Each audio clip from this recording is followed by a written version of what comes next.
Hi everyone, Ann Olson here, and we had a question on YouTube about using your QuiltCAD to do and design a quilt that has sashing in it. This quilt here is not that quilt. I'm just going to show you what I've done in the past. So come on over here, camera. And here's QuiltCAD. So I'm going to open my QuiltCAD. And what I've done is saved, you can see lots of different things. And mostly I use QuiltCAD to help me design. So I'm going to open up one that's got some blocks. Okay, you can see I've got blocks that I could place inside a block and just, you know, grab it and place as a single pattern. I also have brought in this particular unit. Now I use my folders. If I was to go select a pattern, I use my folders. I've got a folder in here called Custom Borders that I go in and I create. And what I do is I'll go into either using your, let me go out of here for a second so we can just talk about that. We don't need to save it right now. You can either use Pattern CAD to play with and create borders or sashing ideas, but I sometimes like to just use Pantograph and set up. I'll go to either, well, if you have advanced, use advanced. If you don't have advanced, you can go into basic and you can go grab individual units out of your continuous. Okay, so like here's a 4-leaf clover that has a line that's perfect for today. Happy St. Patrick's Day. I'm going to open that and use it. Now, in order to set it in a sashing, we're going to pretend here. I went into my ruler. I'm going to grab this ruler right here. I'm going to hit that, and I'm going to pretend that my sashing is like half of this particular block, okay? So what I did is I marked the top point. Now I'm going to mark the bottom point of that, and see it puts a little sashing unit on the screen there. It's got the design already, but it's way too wide. See that? The actual row height is 3.8, so I can click on right there and I can say 3.8. Now it fits that, but I need more. If this was a true sashing, it probably either needs to be 2 going across there. We need to make it a join with each other. This particular design's not a great one because there's an open spot here. So I can say, okay, that doesn't work. Let me go find something else that would be considered an actual point-to-point design. This one might be set up that way. I'm not positive. I would need to, it works, but I would need to double check that the start point is here and the end point is there. And I don't think it really is. I think it's not a good design to be using. This one might work better. That one kind of is working. I'm going to change the pattern height to be a little less so I can see it. That I like. I'm still not happy with right there. But okay, let's just save that as a design. It's Aztec. And I'm going to say 3. 3, and I'm going to call it a sash.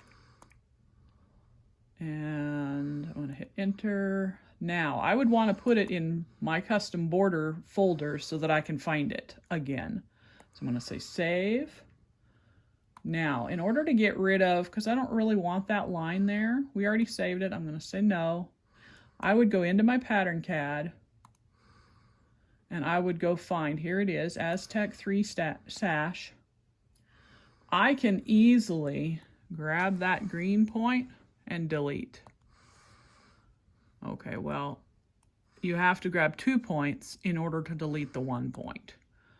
Okay, now the green is there, and then this one, I would grab and move. Right now I've got it on tiny.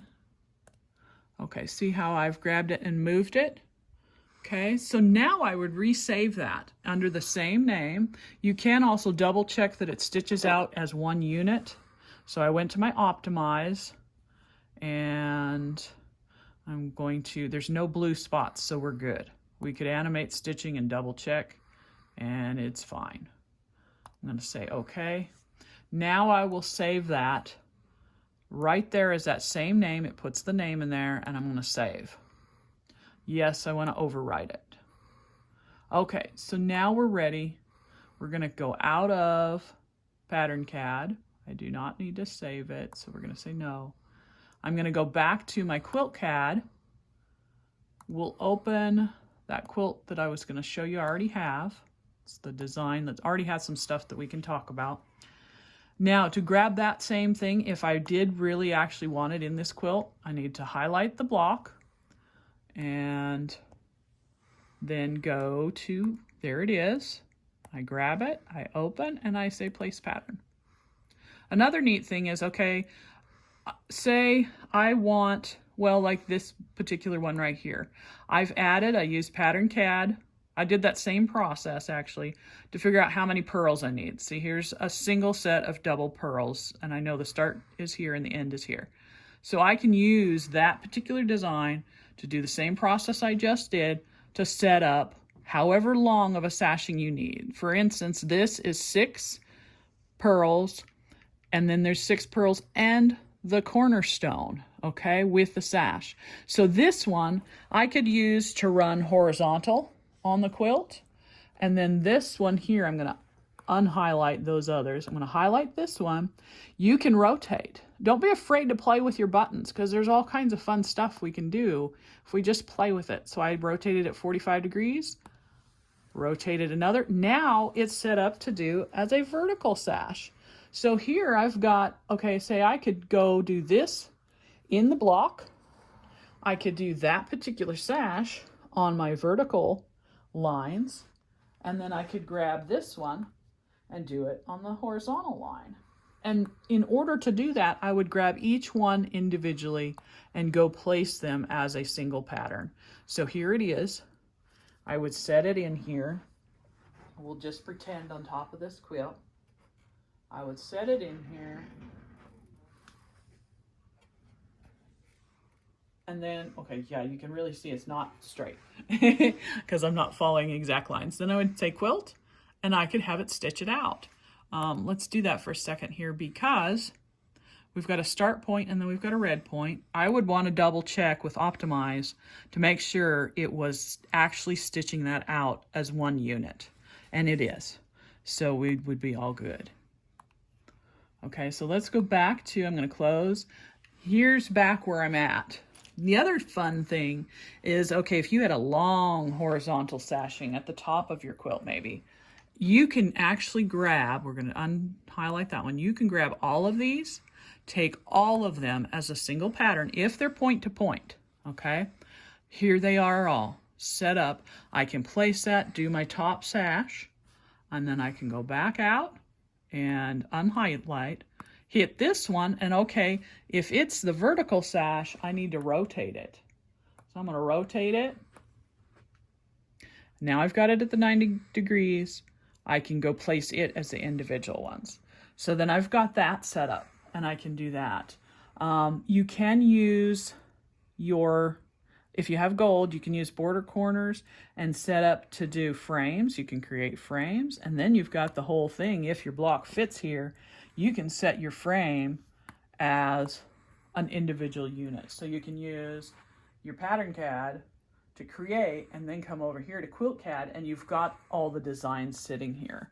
So like I have border corners, the gold feature on my computer. So I just have these in here because I know, okay, I'm going to use them with that. I would go directly to the border corner feature and plot them in there, not use it from here. But like my frames I'll use from here, my blocks I will use from here.